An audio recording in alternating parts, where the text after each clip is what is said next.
Welcome back! This is the second 100 days, days 101 to 200 of my Factorio playthrough. Our main goal this time is to get to rocket launch. In the first 100 days we had our starter spaghetti, now partially removed, the new bus area, lots of water surrounding us, and the start of our turret defensive line. Our first goal will be to finish that defensive line and explore around that big lake. So, we load up our tank and we're off!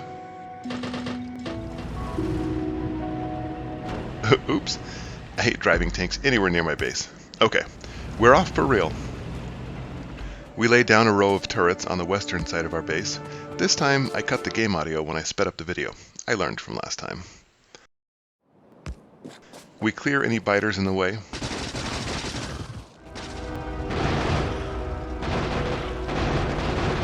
And this is so much easier with a tank.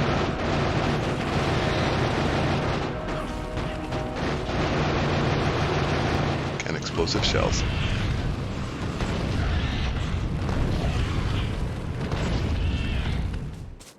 Back to our western turret line. And there's a good stopping point. We'll come back and clear them after we load these turrets. We return and clear the biters that are uncomfortably close to our defenses. And then we continue and preemptively clear a few more biters where our turret line will go.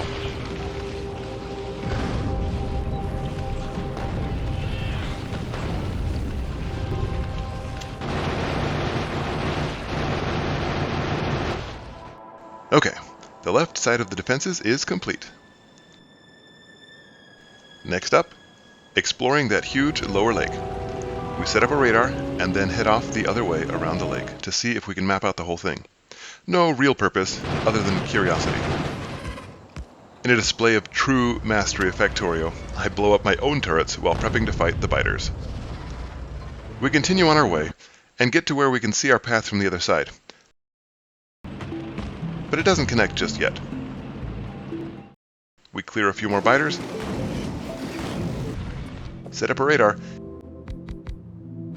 and almost bite off more than I can chew.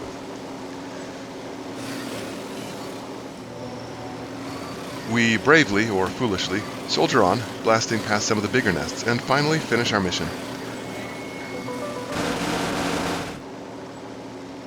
Looking at the map, it's a giant lake, which is more interesting than useful, but I really wanted to map it out, just because. Now, my goal is go fast and don't stop on my way back to the defensive line. We set up the bottom part of our defensive turret line, and that should do it.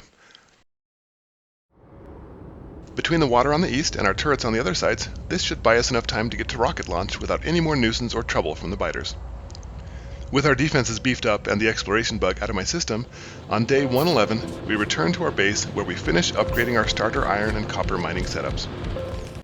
We run the iron and copper up to the middle of our new base to supplement the other belts. Then, we upgrade our oil processing setup. We'll need lubricant to the belt, and can use the excess for solid fuel for now. As I start Purple Science, I realize that if I skip the Spidertron and some of the other tangential items like the Power Armor Mark II, I can just go straight to Rocket, and probably save a ton of time and resources. We set up assemblers for rails, then furnaces, then red productivity modules. We get some assemblers for Purple Science, but we're going to need more stone throughput and more green and red circuits before this gets fully up and running. So we expand our starter stone and extend the belt up to our Purple Science. And on day 127, we have Purple Science up and running. Before we get to Yellow Science, we adjust our iron mining, first removing the temporary red belt assembly. Then we try to rebalance the ore into the plates and steel furnace stacks. Ugh, this is a mess, but it'll work. So I still need more rock, but looking around, the nearest rock is kind of far away. But since I need it, I guess we'll have to go down there and belt it up. Which is exactly what I do. Set up some mining drills, and connect power so we can get a surplus of rock up to the rail assembler at Purple Science. Next up is robot frames for Yellow Science. First, we need electric engines, and some sulfuric acid for batteries, And then robot frames, which, as I'm finishing up, I get a notification that my defenses have been activated. It's those biters in the northeast on that peninsula, the ones that come all the way around. I just add a couple turrets and call it good for now.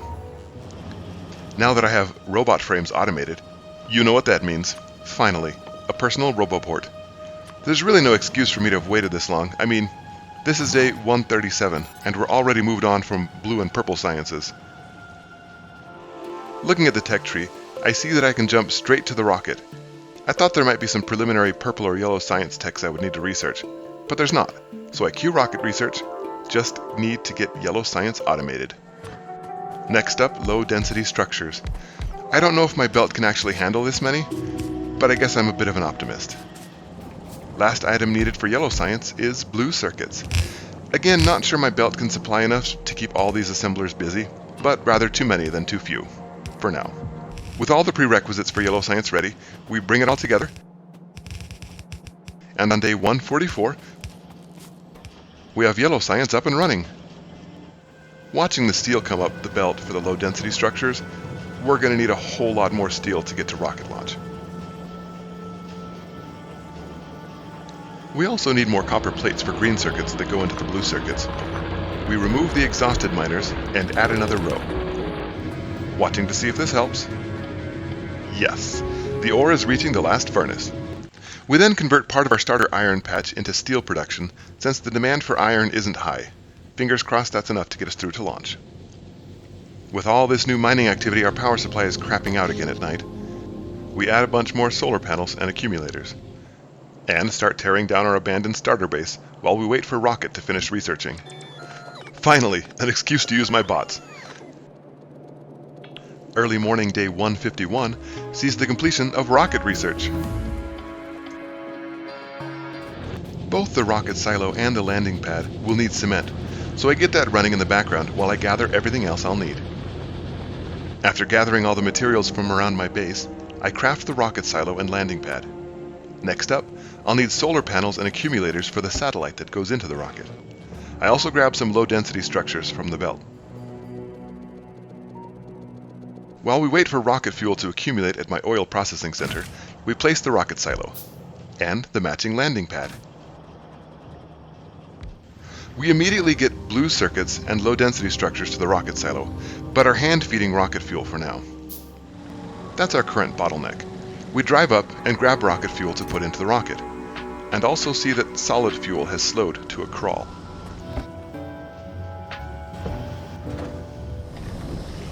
So we head back up to prioritize and expand the rocket fuel production. We make a few trips back and forth, shuttling rocket fuel to the rocket silo and watching progress on the rocket. This definitely needs to be automated for future rocket launches, but should be enough for now. We come back from our final trip with rocket fuel, load up the rocket, taking a few rocket fuels back so we can make the satellite, and monitor the rocket's progress.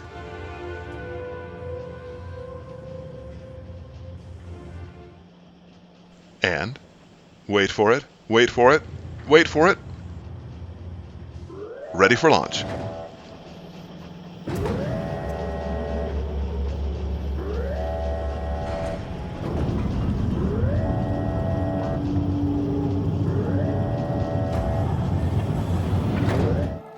We craft the satellite,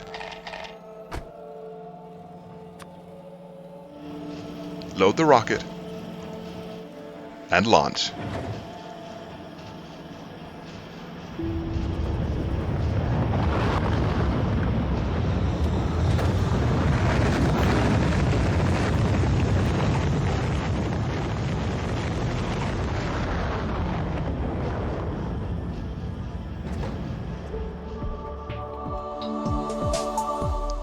Just under 19 hours to launch, meaning it took 163 days to launch, which is about half my previous playthroughs. Focusing mostly on the rocket and avoiding distractions like the Spidertron and exploring really sped things up. Space Science lands on the cargo pad, and we're going to call it good. Thank you so much for coming on this journey with me. This really has been so much fun. Keep those factories growing and those rockets launching.